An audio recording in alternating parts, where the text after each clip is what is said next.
We started this way back in 2020, April of 2020, when COVID hit the whole world. And when schools suddenly went into a lockdown and had to, when the whole world went into a lockdown and schools had to go on to online teaching and learning, we realized that there were many schools in our country which were absolutely grappling with technology. They did not know how to do online teaching. At the same time, we had some Adhyan partner schools who were way ahead with technology.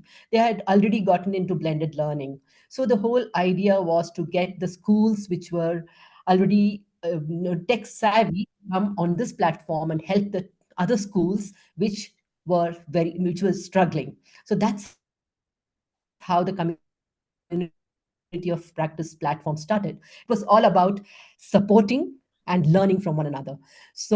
And today it's been more than 4.5 years, and we've had plenty of practice on various different topics and from different practitioners from across the world, who have come and shared with us their success stories, some things that have worked well in their schools, and other teachers, educators have learned from them. So just like that, today we have Abhijit Patte, who's again from the UK, and along with Abhijit, we have Nitin Patte, and both of them are brothers, as you can see. So a little bit about Nitin and Abhijit before we move on, before I give the platform to Nitin. Let me start with introducing Abhijit. Abhijit has been a teacher in mathematics and computer science in various contexts for over 40 years and has done his research in holistic education from the University of Mumbai. One of Abhijit's passionate hobbies is to spend time pursuing AI, and purely on a hobby level, he's done extensive reading on AI for the last few years.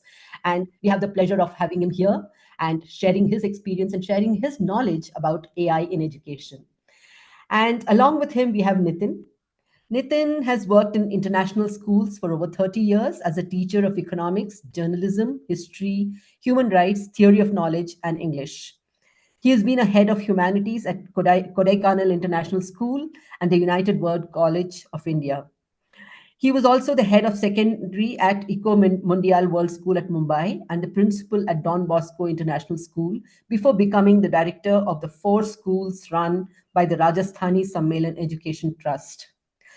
For the last 4 years, he's a senior trainer for Adhyan Quality Education Foundation, and he's based out of Goa. And I've had the personal experience of having worked with Nitin. We were on a school review together, and he's a great person to be with. So thank you, Abhijit and Nitin, for volunteering to come onto this platform and share your knowledge with us. Over to you, Nitin. Thank you so much, Jayashree. I hope I'm clearly audible. Yes, you are. Yes. I'm glad. So thanks for calling us on this platform. I think it's an important platform where we come together and share ideas. And I think the platform has grown a lot over the last couple of years that we've been doing this thing. So when Jayashree asked me about, doing a COP session here, I was thinking that, the issue that has been sitting on our minds has been AI for some time. And so at Adhan in Goa, I'm the senior trainer, and I also have been a journalist for 14 years. So I write and I edit and I engage with the language compulsively. So I was the trainer not just for the programs, but I was also trainer for the English language and have been for the rest of the team in Goa, whose capacity in use of language has been building steadily. A year ago, one of our colleagues resigned, and she wrote a resignation letter, which was so superbly crafted. And I'm saying that this is great, but this doesn't look like this person's work. So then I spoke to her, and sure enough, she said, I have taken the help of AI. And I said, some of these ideas are, uh, going beyond what you may want to state. She says, but it sounds nice, so I want to just keep all of it. So I think that is one context. And the other context is that we work also with 78 government high schools all over Goa on a career awareness program. So last week, from a very remotely located school on the Karnataka Goa border, we had asked this question to students saying that, what is it that, how do you make your decision in the choice of careers? And there were two questions. And two of the students wrote elaborate answers. Okay. Once again, there was no way that they knew the language which was used in that. And they were happy to say that we have learned how to use AI, though we don't know what it is putting out. And this is what I thought highlighted for me the need to kind of go deeper into where all AI was penetrating. When I asked some of the students saying that when you look for your careers, ninth standard students, when you look for your careers, do you search the internet? They said, yeah, not just internet. We use GPT, we use Gemini, and they name two or three things. And this is in government school where you have children of lower middle class migrant workers and all that. So I think it's an opportunity, it's a challenge. And, the questions that come to my mind is, like what kind of changes are we seeing and we will see in the learning environment in the coming days? Um, Will the meaning of authenticity remain the same? Is one of my concerns as an assessor for IB and all that, saying that it is increasing to tell the difference between AI generated work and the student's original work, because you can keep giving inputs to AI and it'll keep making it sound like your own language, and that is like such a dangerous thing for me. Uh, okay, and what role do we see as educators? Okay, like if an AI generated robo stands in front of a class and teaches Shakespeare or quantum physics, will it do a better job than a teacher? Okay, that is one of the questions that come to mind. And then what kind of a dilemma does it pose for those who are attending this session as well as other educators? Now, some of these things are there in our minds. And, I was thinking that, Abhijit, who has been, we have regular communications. Whenever he finds something interesting about what AI is doing, he will send it over to us and we look at it. And I pulled him in. As a novice in all these areas, and Abhijit, who has got background in maths and computers and is looking deeply into it. So let us hear from him. Welcome to this forum, Abhijit.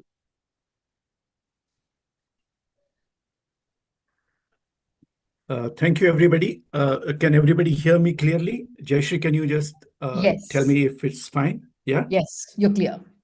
Okay. So, first of all, thank you, Jayshree and GOP and Nitin and Kavita, my friend. It's nice. This is the first time I'm doing something like this. I've been sharing my thoughts on AI and education in general on a one-to-one basis with many people. But Nitin, for some reason, suggested that it might be a good idea to speak to a group of teachers and share your thoughts about AI. So let me begin without wasting too much time. Let me just give you a little bit of a background. I've been in the field of computers for over 40 years now, right from the time when uh, machines used to occupy a whole room to now when we are holding a cell phone in our hand. It's important to understand the scale of development as it has happened. Okay.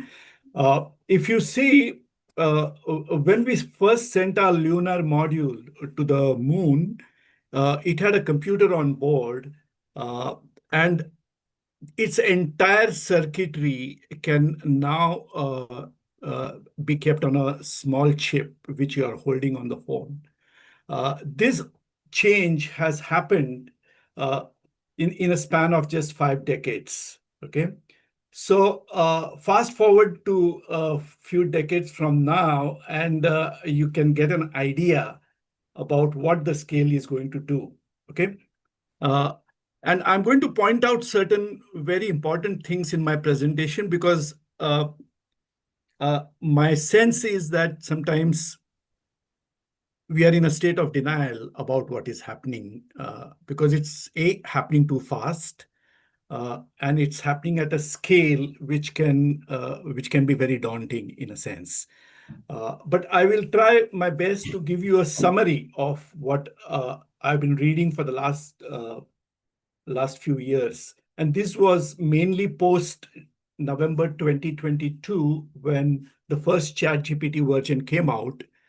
And I tried to understand what this model was doing.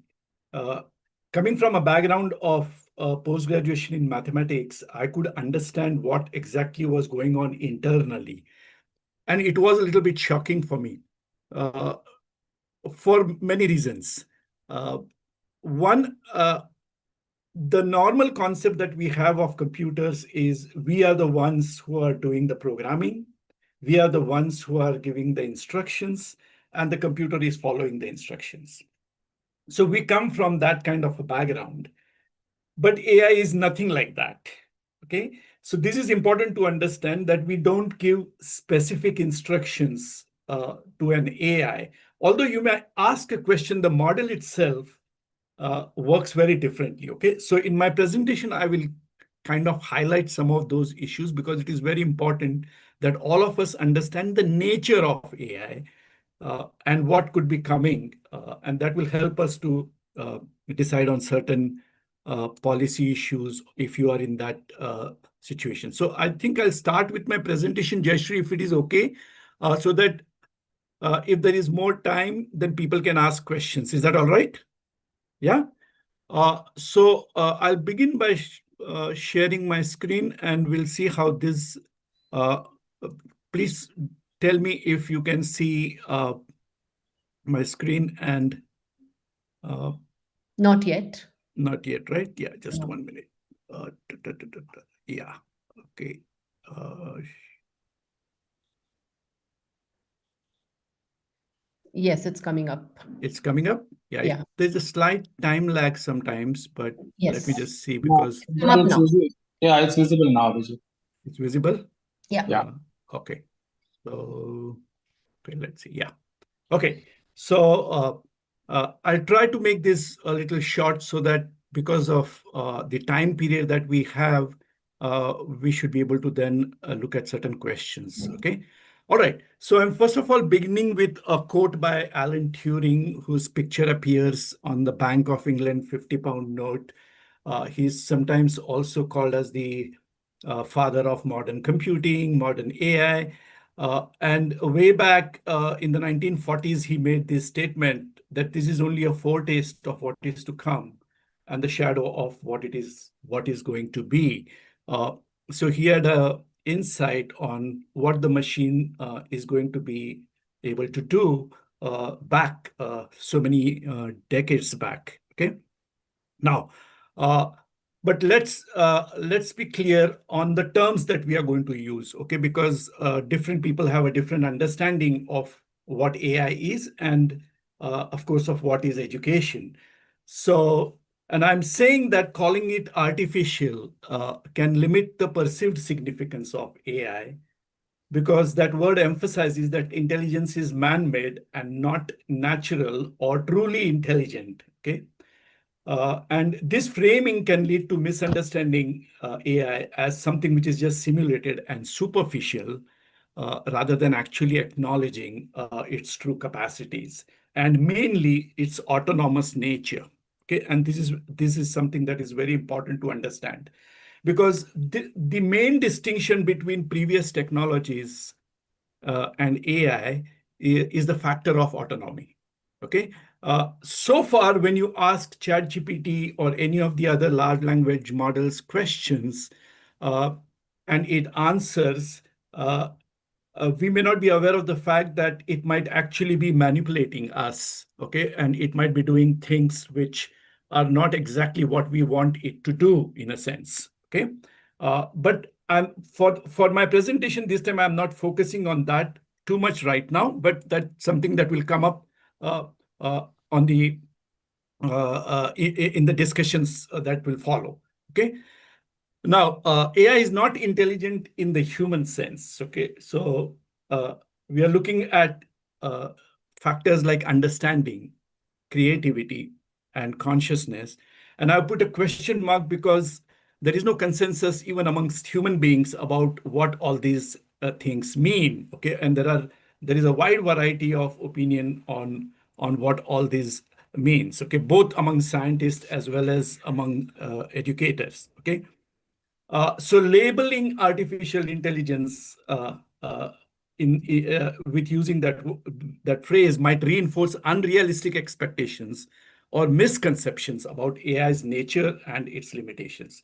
So on one hand, people tend to underhype it, and at the other hand, people tend to overhype it. Okay, at least as it stands, AI has a lot of limitations. Okay, sometimes it can't do some very simple things. Okay, uh, so yes, it can do fantastic things, and yet it can sometimes not do very simple things also. That is the status of AI even as of now. Uh, Factually, it has been described as a pattern recognition machine, as a statistical algorithm, or more truly as an autocomplete machine. What autocomplete means is if you start off with a word or a certain combination of letters, then the machine is able to recognize what is going to come. Okay.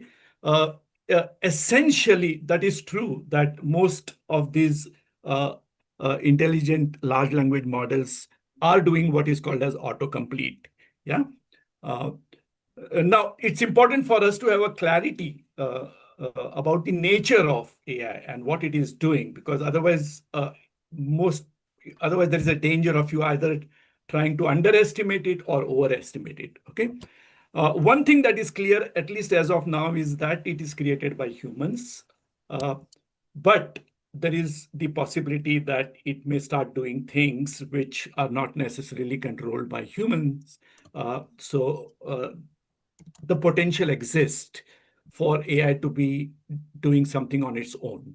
Okay, uh, whether at some level it's actually happening, but it's still not uh, really autonomous.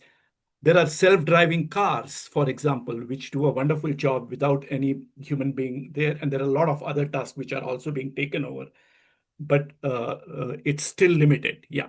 Okay. Here is a definition of education. I mean, there are plenty of definition of education, and I'm actually speaking to educators who probably know much more than I do. But if it is about transferring knowledge and skills, uh, then it might be good if AI takes over that part, because we really can't compete with AI on that. Okay, uh, it's difficult to even get an idea about the vastness of the data that it is trying to learn from and capture. It runs into terabytes of data per minute. Okay, and which is why we have huge data centers. Okay.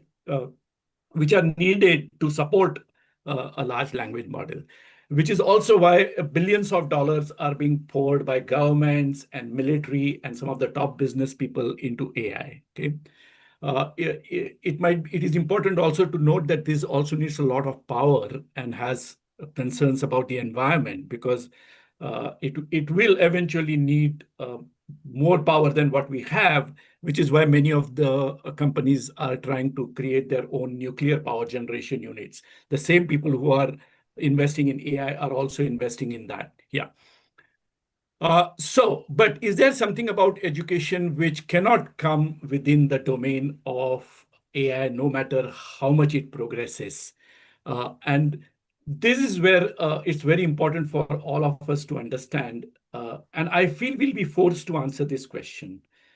What is it about a teacher other than merely being a medium of transferring knowledge and skills that creates a qualitative element which perhaps AI cannot replicate? Okay, and this topic should come out more strongly and should be addressed more strongly now, because the mechanical part of what we were doing can be and should be automated. Yeah. So I look at AI development as a lovely opportunity to have this conversation, because we've been probably keeping this conversation on the back burner for too long. So I've given three quotations for you to just think about, where Radhakrishnan said, morality cannot be taught in a classroom. So if you are expecting good human beings to come out, they are not going to come out of a classroom. Education is primarily about self-awareness. And Krishnamurti said that I would send a child to a school only to learn how to think. So the focus was not never on content, it was on the process itself. Okay, and this will become even more important going forward. Yeah.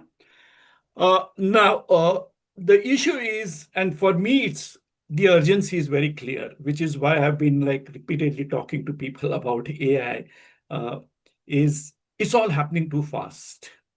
Okay, if you look at these statistics about how many years it took for each of these technologies to reach 50 million users, the airplanes took 68 years, the internet took 7 years, Facebook took 3 years, and Gen AI took 5 weeks. Okay, look at the scale comparison of how fast this technology is getting adopted across the board, everywhere in huge number of areas. Okay, and guess what? This has continued after ChatGPT has come about. So I'm following AI developments, and every week some new development is happening, some new functionality is coming over. Okay, so now they've become multimodal. Now they do reasoning. Now they will also explain to you how the reasoning is being done. Okay, so we call it a chain of thought is there, which the AI can tell you about how it did its reasoning in a particular area. Okay, then there is something called agentic AI. Nitin was right now talking about me, helping him with his laptop. It will be possible for an AI to look at his laptop and do the settings for him. Okay. And this is not a futuristic scenario. This is something that is happening now as I am speaking. Okay. It is called as agentic AI, which means it will do things for you instead of you asking, hey, tell me what to do. You can just say, why don't you do it for me? And it will do it for you by looking at. So your screen can be shared much in the same way that I am sharing the screen just now. And it will then do what you want it to do. Okay. Okay, now, so I thought let's see what the whole world at the level of policy and framework is doing about it. So I read documents from UK, from US, and from a lot of other sources to find out what are the main areas on which they are thinking about. And I felt UNESCO might be a good body to look at what is the guidance and framework that they are sending out to different countries, because then it won't be a region specific affair or a country specific affair. They're taking into consideration a lot of things. So what it said is, given the potential to AI's potential to impact economies and reshape societies, okay, it poses a unique ethical and social challenge. So there are 4 areas it has identified for us to look at, and that is on fairness, transparency, privacy, and accountability. Okay, their guidance is revolving around this 4, and additionally, what is an important aspect is ability to mimic human behavior, which impacts human agency. Okay, uh, so we'll look at some of these things from a teacher's point of view and then from a student's point of view. Okay, what do all these things mean, and what is the roadmap that UNESCO is specifying? Okay, so its guidance is one, that it should be a human-centered approach. Okay, so it's very I can see that they are very concerned about the fact that somehow it might shift this area. I attended a few educational technology conferences in UK around AI, and out there also a lot of people were concerned about the human in loop topic. It's encouraging critical thinking, uh, and of course ethical considerations and a responsible use of AI. Okay, so the guidance is focused on this. Okay, so it aims to develop strategies that are critically informed, inclusive, adaptable, because the change is so fast, and forward-looking, because we need to look what's going to happen a few years down the line. Now, from a student point of view, the UNESCO emphasizes that we need to encourage students to assert their agency in relation to AI. So they should not look at AI as a final authority in everything, because there is a danger of that happening. When you come across a platform which is extremely intelligent, then you don't tend to question it. Okay, so you nowadays I'm seeing people go to ChatGPT for just about anything and everything. Okay. If you want advice regarding investing, you want advice regarding your health, diet, exercise, courses, career, they just first open up a ChatGPT model and then they start asking questions. Okay. So we have to be careful about the agency issue. Then, of course, there is an issue of ethics of AI. And here I want to emphasize the ethics by design. Okay. So when new products come in, uh, ethics have to be factored in not as an afterthought, but right at the at the onset of designing a product. Okay. So if you are going to use any technology or if you're going to create anything which is AI supported, please begin by considering the ethical aspect.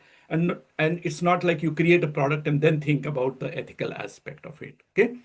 Uh, and then, of course, we need to know all the AI techniques and applications. Okay. And there are lots and lots of them coming by every day. Okay. They are in huge number of areas, many of them extremely relevant for the educational context. Okay. So foundational knowledge of AI techniques is very important for the students. We can't deny that. Okay. So they need to understand how exactly these models work and what are their limitations as well as what is their potential. Okay. And the last point that they talk about is fostering problem solving, creativity, and design thinking. Okay. So these are some of the things which are now coming up. And one very important aspect is, and this was a mistake that I feel educators and policymakers did when environment was introduced as a subject. When I did my graduation, we had a subject called environmental management. In some places, it was called environmental science. And I felt it was a mistake. It shouldn't have been a separate subject. It should have been the core aspect of all the subjects. Okay, it should have been looked at it like that. Once you make it into a separate subject and, oh, now I need to study about environment, it seems like it is disconnected from everything else that you are doing in life. Okay. So we need to integrate AI topics into the core subjects across curriculum. It doesn't matter whether you are teaching STEM subjects or social studies or whatever it is, it doesn't matter, language or anything else. AI needs to be factored into the curriculum. Okay. Uh, from a teacher's point of view, there has to be a focus on using AI responsibly and effectively, while you have to minimize the risk which it poses to students. In many schools, and I'll talk a little bit about my school later on, there was a debate on whether we should allow ChatGPT at all or not. Okay, and there are some countries where they don't. They say no, we don't want to introduce that, and there are some places where they are saying no, we can't stop them in any case. So let's see if we can create the wisdom around it rather than banning it, kind of a thing. Okay, so there's a debate around that. In AI pedagogy, I feel it will support teachers in leveraging AI for really innovative teaching methods. But here it is extremely important for us to understand that the whole tradition of how we have been teaching will have to undergo a radical change. So you can't continue with an old mindset and say, I'm going to now use AI to just strengthen that mindset. You'll have to be ready to just give up that mindset and start afresh, and look at how this technology can be used in the context of a classroom or in any other context where you are involved in facilitating the learning experience. So, and leverage AI for driving your own lifelong professional development. It's so easy now to be able to do this. Okay, so you don't need to go to special institutes. You don't need to enroll in paid courses. There is so much of very nice, interactive, differentiated learning that is available now on the platform that teachers have the response. And here, I must say that in my own school, the students had adopted this technology very fast, but the teachers were lacking behind. So they really didn't know what the students were doing. Okay. So they couldn't, there was a clear disconnect. Uh, Students had started adopting the technology left and right to do their essays, to ask questions, to do a whole lot of things, but teachers were unaware of it. And I understand teachers don't have as much time as students have. For students, this was very exciting. They were willing to devote hours every day, but teachers were clearly not on the same page. Okay, and that will create an issue. Okay, uh, of course, I also feel that AI should complement and not replace the vital roles and responsibilities of teachers, and this is an extremely important thing. Some people are worried that AI will replace people. I don't think so, but people with AI are likely to replace people who don't know AI. Okay, so it's good to be in touch with this. Let's not worry too much about the Terminator scenario right now, at least, because it's still time for that. There are lots of things which are urgent and happening right now that we need to focus on. Okay, so uh, yeah. What are the skills for the future? Now, this is another important point because I've been attending certain conferences where they are discussing what should we teach our students, from a professional point of view, from a point of view of getting employed. Okay, because if AI is going to be doing a whole lot of jobs, then there is a valid question around why should I learn a particular skill if I'm not sure that down the line this job is going to exist or not. And this is a very valid concern. I can tell you that the highest paid programmers are now scared because programming is the first thing that is going to go down the line. Okay, it will be possible for anybody on this platform right now also to be able to generate very sophisticated applications just by using plain English language. Okay, you don't need to learn programming languages to create applications. Okay, you can create an animation or a lovely game or a nice application just by specifying what you want very clearly in your own language. And it need not be English. I'm sure it will translate to many other languages. Okay. But what are the skills that we are now looking forward to is analytical judgment, flexibility. And to me, flexibility is extremely important because I come from a generation where for a very long period we worked in one job in one domain. This may not be true in the future. Okay, so people will have to learn to shift as the developments happen. So uh, it's quite possible that you work in a particular domain and with a particular skill for 4 years and you find that that job doesn't exist anymore. Okay, so you shift over to something else. Okay, so some amount of resilience and flexibility will have to be built in our students. Okay, because they are dealing with a change which is truly disruptive and extremely fast. So which jobs will go out, we don't know now. Although right now we know that the ones which are hugely text oriented, where you are involved in creating more text, okay, more documents or reasoning with documents are the kind of jobs which are first going to go out of relevance. Okay, and the other things are creative evaluation, intellectual curiosity, bias detection, delegating to AI. These are all skill sets which now are being debated by people that these are the ones that we need to really teach our students. Geoffrey Hinton, who is on the whole very skeptical about the guardrails around AI because he feels that we human beings simply lack the wisdom to tame this technology. He's considered the father of AI, godfather of AI, literally. He says we need to learn physical skills which are going to be there for a longer period. Okay, and the other skills, the so-called intellectual skills, in most areas are likely to be overtaken by AI sooner than later. Okay, so he once jokingly said, I don't know whether he really meant it as a joke. He said, "Learn plumbing," okay, because it's going to be some time before the AI does that. Let's look at the impact and use. It's hugely beneficial in creating educational resources, your lesson and curriculum planning. Tailored feedback is extremely important because there are lots of mechanisms by which you can get this now. Some of the things which were pretty impossible are going to become possible with AI. Your admin tasks can all be taken over by AI, and that will free you to do a lot of qualitative work. And this must be done, I feel. Okay. One of the things that I hated in my teaching job was too much of assessment, paperwork, attendance, and then looking at all those things. Didn't like it one bit. I thought I should just sit in the class and just chat with my students doing qualitative stuff. If somebody else could do my mechanical routine work, it would be nice. Okay, and this is going to be possible now. The personalized training aspect is extremely important because a high level of differentiation, which was earlier not possible, will be possible. You'll be able to uh, create lesson plans and teaching for special educational needs students. Okay, right now this is a huge area of concern in many developing countries too.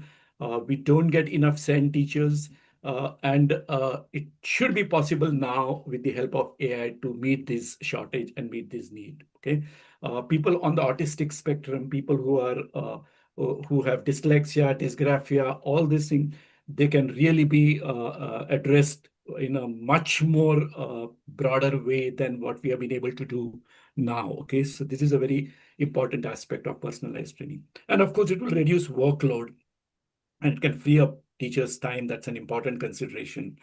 Right now, because it is a little early, there is not enough data to suggest that AI is having a good impact on learners' development. It's just a 2-3 years thing. Okay, so largely the evidence is all anecdotal. Okay, people are saying, okay, this happened, that happened, but there are no studies right now to substantiate what is its impacts on the learner's development. Okay.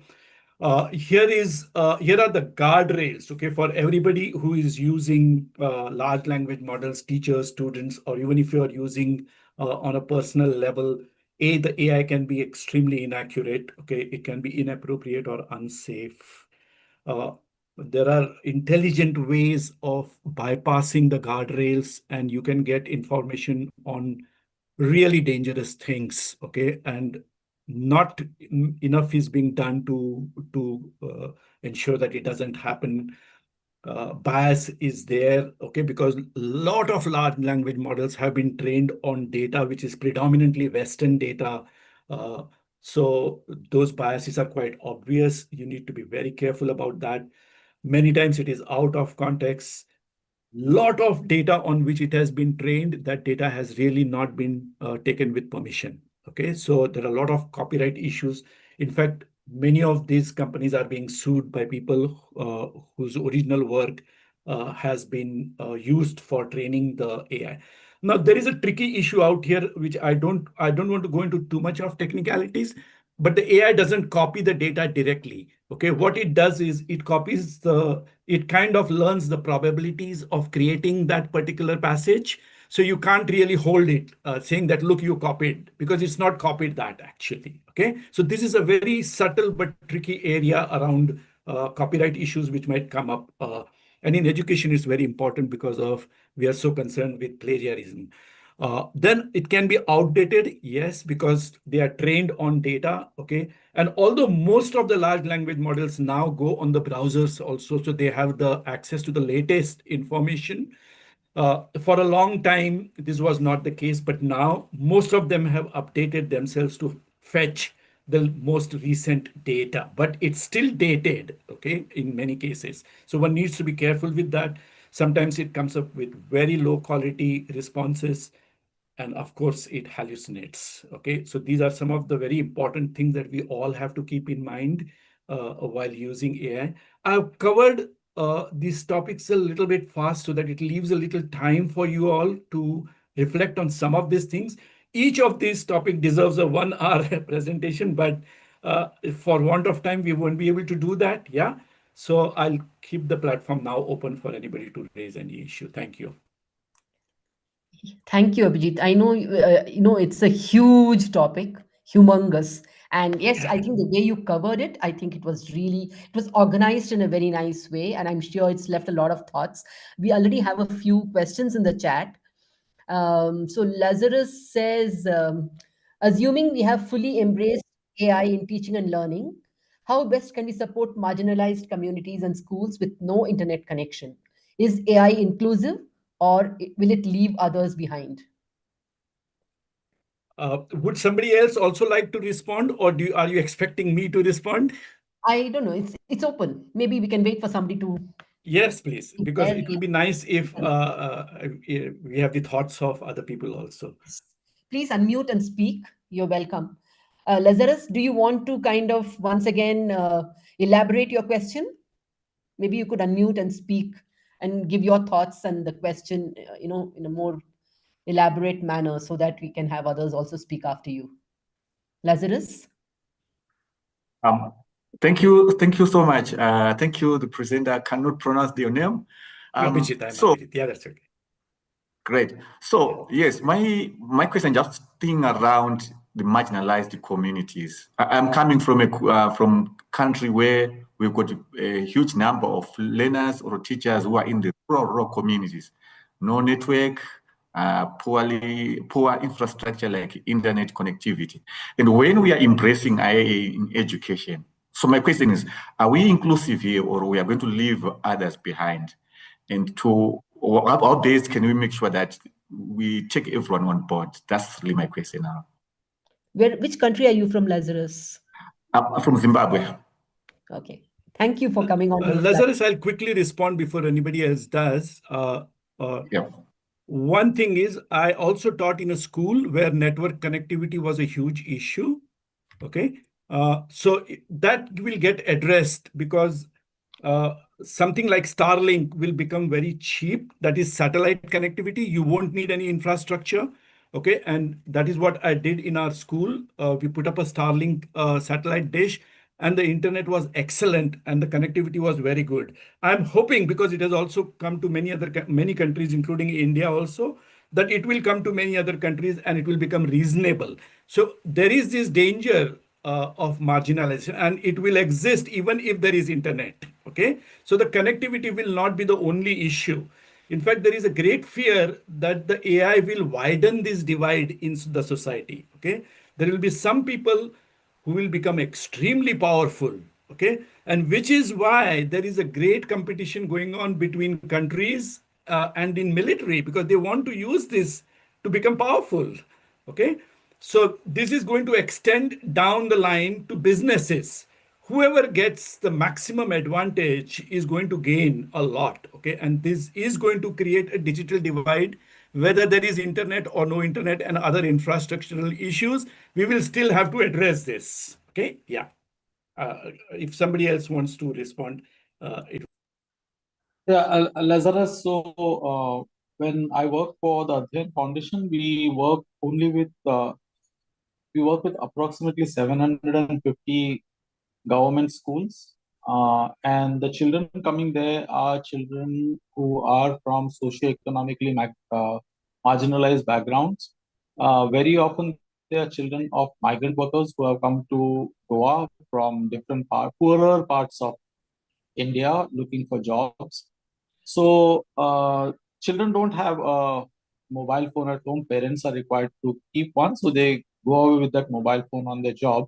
And so it is also an issue in which is Goa, which is where the incomes are slightly higher than in other parts of India. So I think we face with similar issues, but day in and day out, what we are finding is that they are managing to get access somehow to this thing. They will be, if one person in a school of some 15, 20 has got a mobile phone and access, you'll find that a whole bunch of the children are using it to um, do their research or whatever else they want to do with the mobile phones. And like Abhijit is saying, once you have the Starlink kind of connectivity, then I think it will become much cheaper. But for now, I would tend to agree with you that there is a clear divide between those who have and those who do not. And in cities and in towns, people have greater access and are able to make greater use of IT in any case. Yeah. Thank you, Nitin, again. Kamini, do you want to unmute and ask your question? I see your question on the chat box, but it would be nice to hear your voice. You asking a Yeah, question. I just wanted to know how to teach students responsible use of AI, because I'm teaching research skills and I find students are just opting for AI for their research purpose. So it's difficult for the teachers to understand which part of it is AI and which part of is his students' own work. So the teachers are struggling for this to make students understand the responsible use of AI. Thank you.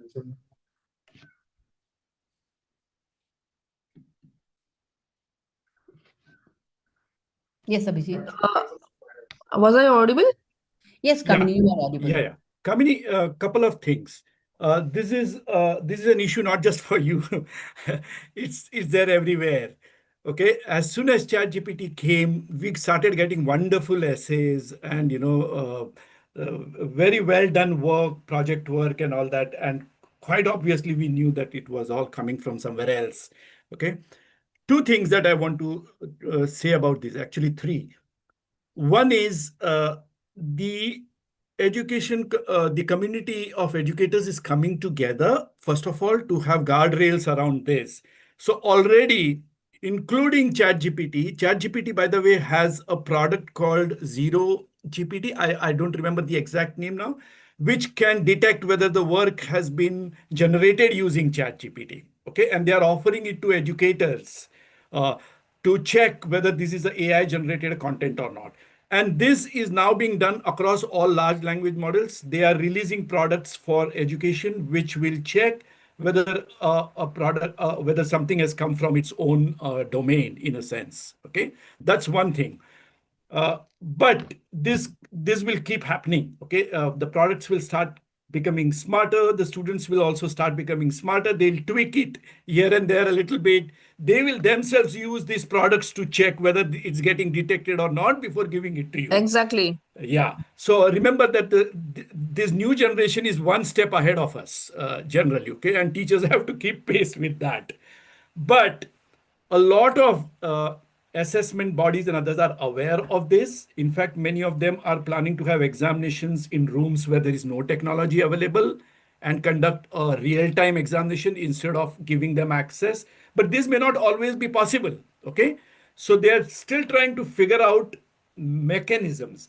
But I feel apart from having this kind of ways of checking whether the work, for example, you must have heard about Turnitin. Okay, that's Yes, a tool for checking plagiarism, yes. right? So you could, there are many tools like Yes. that now. Okay, that is not the only one. I know of six others which do the same kind of work. But you know what? Uh, if you give me and tell me to do a creative work or an essay, there are students who will not use AI. Okay, even if it is available. Okay, so don't discount the possibility that students have an awareness and intelligence that I should not be doing this by copying. Okay, although I have an option, I don't want to use it. Uh, so can we work on that? Can we work on creating a kind of a wisdom around this rather than finding ways of penalizing or putting fear into their minds about how we could find it out and all that? Because this is a kind of a cat and mouse game that will keep going otherwise. Okay, if students themselves realize that, look, if I have to really learn research skills, then it's very important that I use my own brains. And of course, I can take the support of AI technologies and be transparent about it. Okay. When I did my research, my research guide told me, Abhijit, it's not, don't try to show that everything is original. If you have a bias, just be transparent about that bias. Okay. Be transparent about the limitation and say, yes, I've taken this from here. So we need to encourage that kind of transparency, okay, amongst our students, and honesty. That, look, I have taken help. Why not? I mean, wherever the help is valid, you can take help. In fact, what we did in our school was we told people, write an essay with the use of GPT and write an essay without the use of GPT, and let's see in what way it is different. Okay, so we gave this as an exercise. Okay, so we freely allowed them to use ChatGPT in one area, and in the same area, let's see if you can come up with something which doesn't use the ChatGPT. Okay, so we'll have to be a little more creative and innovative, Kamini, about how we do this kind of an assessment. Okay, new challenge, and of course we have to deal with it in a new way. Yeah. I think Thank you. Lazarus has got his hand up. Yes, Lazarus. Yes, thank you. Thanks. I was relating to something from the experience that you are having in Zimbabwe. Previously, when we were writing mathematics O level, we would sit for a non-calculator version exam. But along the way, when we're embracing the technology, I would see the examiners or the examination board now has got two papers where we've got mathematics calculator version and mathematics non-calculator version. Yes, I can see what has been presented here. It's like you have to, learners should go through one of the papers where they're using maybe these electrical gadgets, and the one where they're least problem solving with doubts, and already can measure. Then they were given choices. Learners are given choices to say, either you register for non-calculator version if you want, and others will choose for the calculator version. And you see those with calculator versions, the assessment kind of and the weighting of the marks is quite different again from the non-calculator. I just wanted to echo what is being presented to say you can subject learners to different assessments. Thank you. Yeah. Abhijit, you want to comment on that? I feel that's an excellent point that he's making. Absolutely. I remember when I used to teach maths in my college lecturer time, my examinations were all open textbook examinations. And I used to tell students, if you can open a textbook in life, why not in the classroom? After all, we are preparing you for life. But none of my questions were of the type which they could answer by looking at the textbook. And my students would then come and say, sir, why don't we go back to the old system of having a textbook without a textbook kind of examination? Because these questions were so much tougher to answer when you have the textbook and you still can't find any answers there. Okay? Yes. So we'll have to be more creative and innovative in our ways of assessment. Yeah. True. Yeah. Any more questions? Anybody wants to unmute and speak?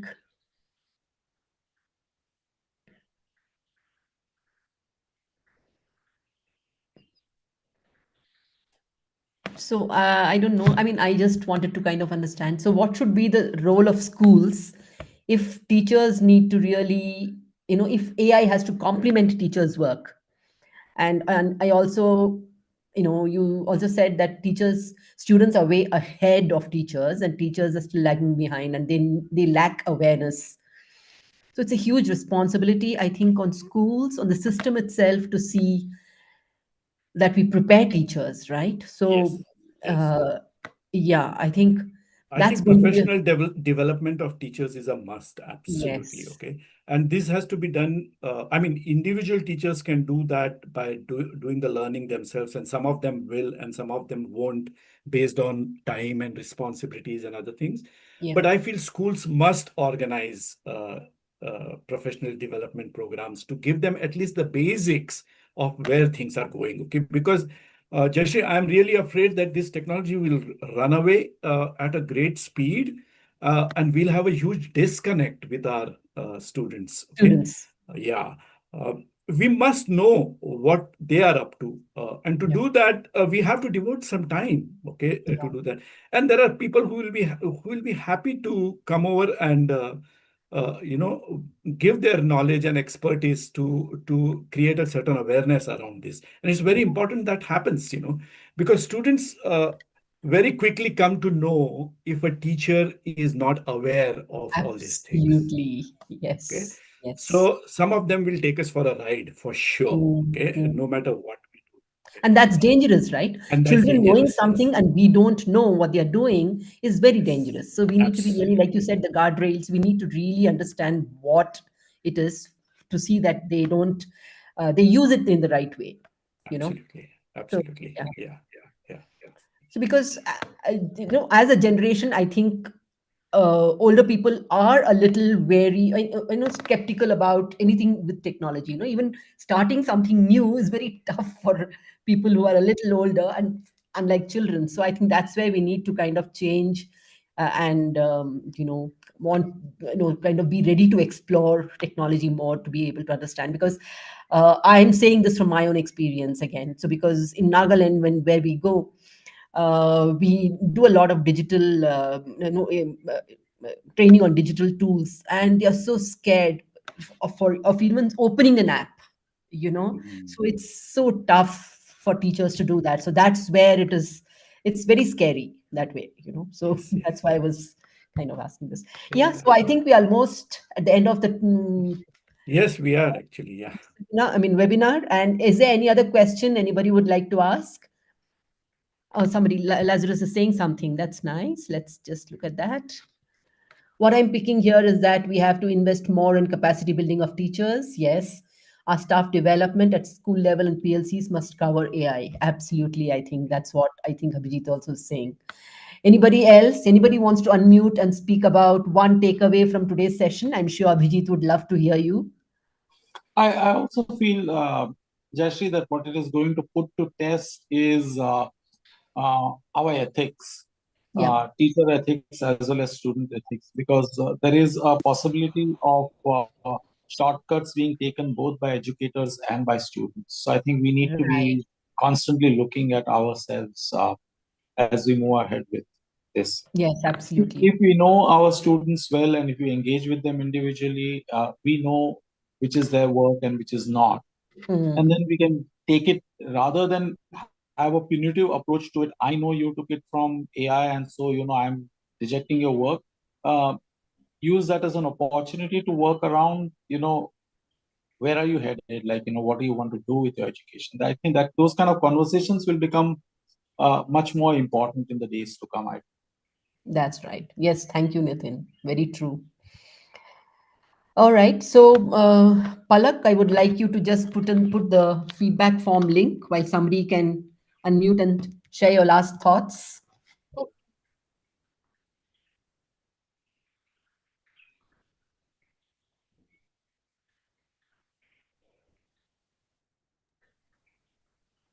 It was an insightful session.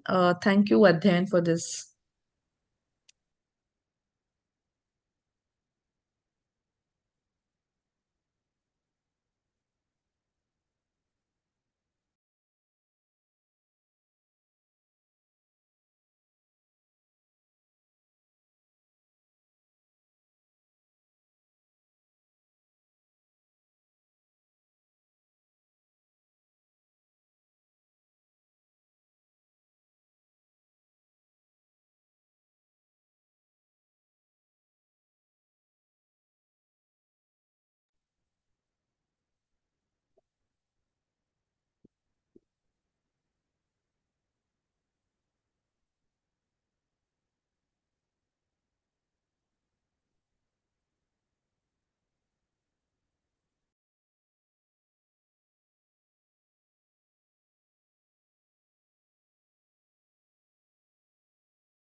I got dropped off. Yeah. Jashi, I think the time is up. Is it okay to leave? Yeah.